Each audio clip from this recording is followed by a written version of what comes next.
दोपहर की चिलचिलाती धूप थी। स्कूल की घंटी बजी और बच्चे अपनी अपनी यूनिफॉर्म में धूप से बचते हुए बाहर निकलने लगे। 10 साल का अर्जुन अपने नीले बैग के साथ स्कूल से बाहर निकला। उसके चेहरे पर मासूमियत और थकावट दोनों साफ झलक रहे थे। उसके जूते थोड़े घिसे हुए थे और उसके हाथ में पापा का पुराना पानी का बॉटल था, जिससे वो अक्सर इतराया करता था। हर रोज की तरह आज भी उसकी नजर मंदिर के सामने बैठे उस बूढ़े भिखारी पर पड़ी। वो भिखारी हमेशा वही बैठा होता, मंदिर की सीढ़ियों से थोड़ा हटकर, सड़क के किनारे, जहां लोग उसे नजरअंदाज करके आगे बढ़ जाते थे।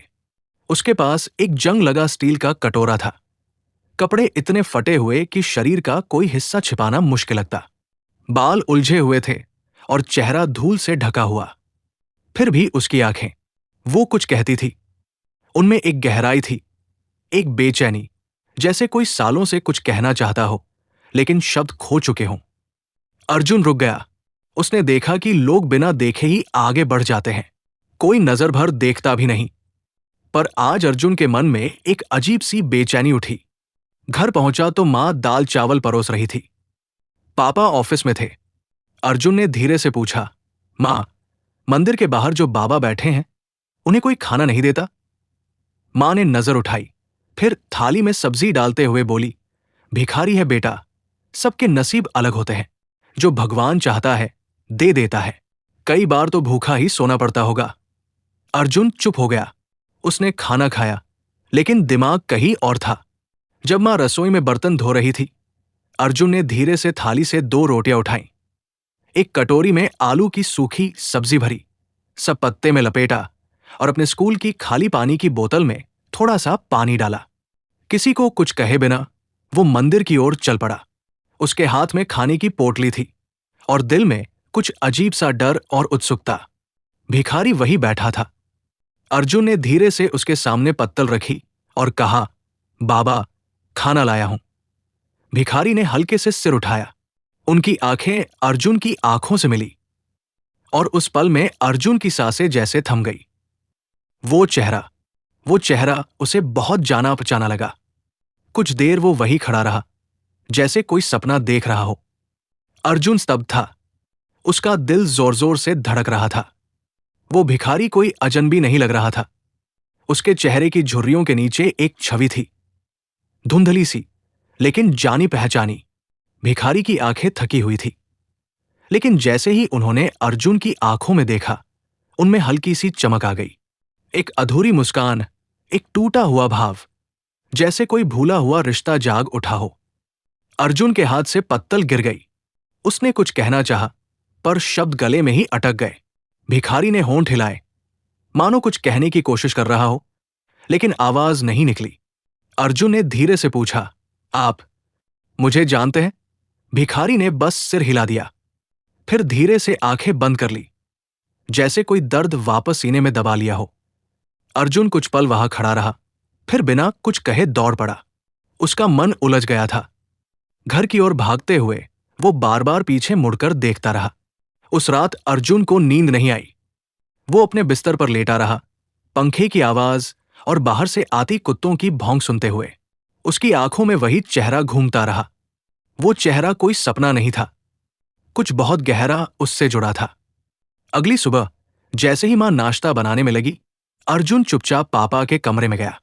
उसने अलमारी खोली, ऊपर रखा पुराना बक्सा निकाला और तस्वीरों का एल्बम खोलने लगा। तस्वीरें पुरानी थी, पीले पड़ चुके कागज पर मुस्कुराते चेहरे। एक तस्वीर पर उसकी नजर ठहर गई। उसमें अर्जुन के पापा थे, जवान, मुस्कुराते हुए, और उनके साथ खड़ा एक आदमी। वही चेहरा, थोड़ा साफ, थोड़ा कम थका हुआ, पर वही आंखें, वही नाक, वही मुस्कान। तस्वीर के नीचे लिखा था, मैं और भाई रमेश। 1995। अर्जुन का दिल धक से रह गया। भाई रमेश? पापा का भाई? तो क्या? मंदिर के सामने बैठा वो भिखारी वही रमेश है। अर्जुन ने तस्वीर को हाथ में पकड़ा और मां के पास गया। मां, ये कौन है पापा के साथ? मां ने एक नजर तस्वीर पर डाली और जैसे कोई पुराना घाव फिर से खुल गया हो। उसका चेहरा सख्त हो गया। तूने ये कहां से निकाला? बस यूं ही, अर्जुन ने घबराकर कहा। माँ कुछ देर चुप रही, फिर धीमे से बोली, वो तुम्हारे पापा के भाई थे, पर बहुत साल पहले कुछ ऐसा हुआ कि सब टूट गया। उन्होंने घर छोड़ दिया। तुम्हारे पापा ने फिर कभी उनका जिक्र तक नहीं किया। पर क्यों माँ? वो कहानी बहुत पुरानी है बेटा, जब तू पैदा भी नहीं हुआ था। वो अब हमारे लिए कोई नहीं है, पर अर्जुन जानता था वो कोई है, और वो मंदिर के सामने बैठे हैं। उसने तय कर लिया, अब वो सिर्फ देखेगा नहीं, समझेगा। और अगर वो सच में पापा के भाई हैं, तो फिर उन्हें यूं भूखा नहीं रहने देगा। उस दिन से उसकी जिंदगी बदलने लगी। अर्जुन अब रोज शाम को खाने की पोटली लेकर मंदिर जाने लगा। अब वो डरता नहीं था। उसकी आंखों में सवाल थे और दिल में एक रिश्ता जो शायद अब तक उसने ठीक से जाना नहीं था, लेकिन महसूस जरूर किया था। एक शाम वो भिखारी के पास बैठ गया। कुछ देर दोनों चुप रहे। फिर अर्जुन ने धीरे से कहा, आपने मेरा नाम कैसे पहचाना? भिखारी ने गहरी सांस ली। उसकी आवाज कांप रही थी। मैंने तुझे गोद में खिलाया है बेटा, जब तू बहुत छोटा था। अर्जुन की आंखें फैल गई। उसने कुछ कहने की कोशिश की, लेकिन उसके होंठ सूख चुके थे। भिखारी ने आगे कहा, मैं रमेश हूं, तेरे पापा का छोटा भाई। उसकी आंखें भर आई। मैंने बहुत कुछ खोया है अर्जुन, रिश्ते, घर, इज्जत, सब कुछ। पर तुझे देखकर ऐसा लगता है जैसे कुछ अब भी बाकी है।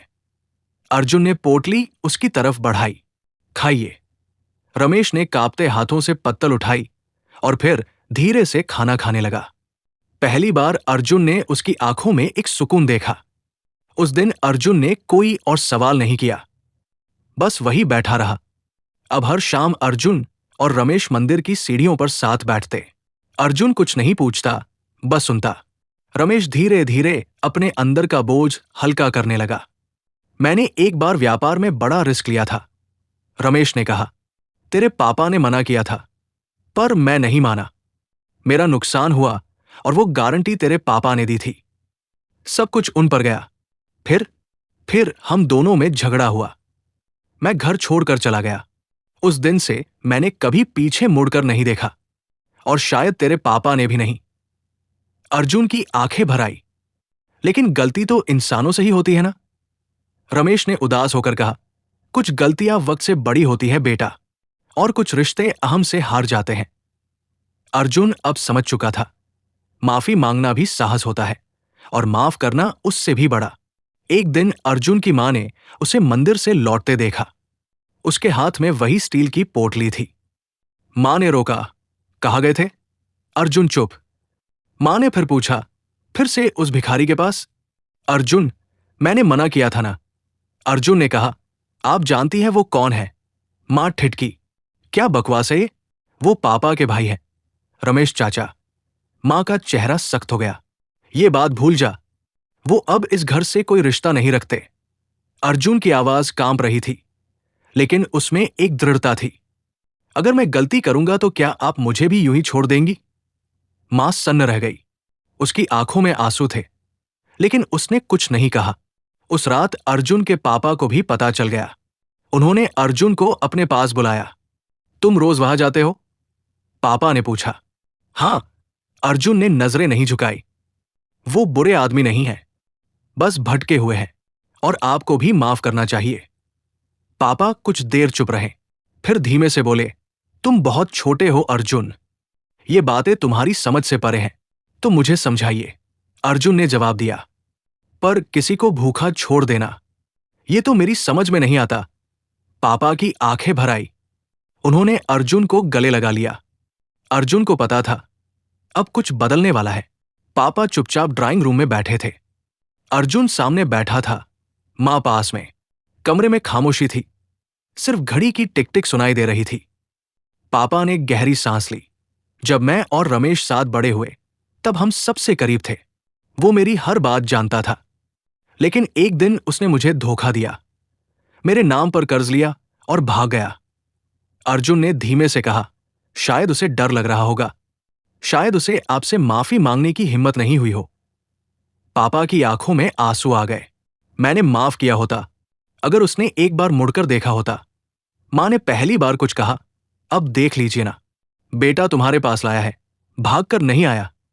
पापा चुप हो गए, फिर बोले, कल मुझे वहां ले चलो। अर्जुन की आंखें चमक उठीं। अगली शाम मंदिर की सीढ़ियों पर रमेश हमेशा की तरह बैठा था। अर्जुन उसकी बगल में बैठा ही था कि पीछे से किसी के कदमों की आहट आई। रमेश ने नजर उठाई। सामने उसके बड़े भाई खड़े थे। वही चेहरे की कठोरता, वही आंखों में वर्षों का तूफान। दोनों भाई कुछ पल एक दूसरे को देखते रहे।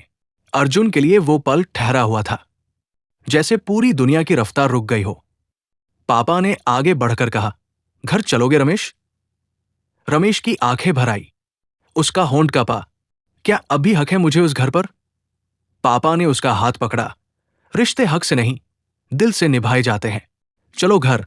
रमेश फूट फूट कर रो पड़ा। उस सड़क पर पहली बार इतने वर्षों में वो चीख जो उसके चेहरे के पीछे छुपी थी, बाहर आई और फिर धुल गई भाई की बाहों में। रमेश अब उस पुराने घर में लौट आया था।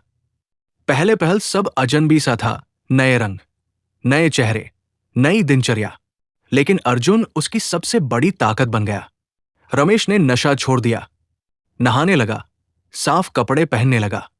मां ने उसके लिए खाना परोसना शुरू किया। पापा अब उसके साथ चाय पीते थे। अर्जुन के स्कूल में एक प्रतियोगिता थी। विषय था मेरी प्रेरणा।